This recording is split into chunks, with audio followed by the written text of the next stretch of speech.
నిద్దురలేవమ్మా తల్లి నిద్దురలేవమ్మా పసుపు కుంకుమతో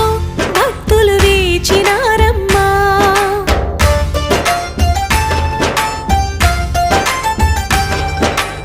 నిద్దురలేవమ్మా తల్లి నిద్దురలేవమ్మా పసుపు కుంకుమతో భక్తులు వేచినారమ్మా నీవే దిక్కని మహిమలు పెక్కని నీకే మొక్కితే తొలగును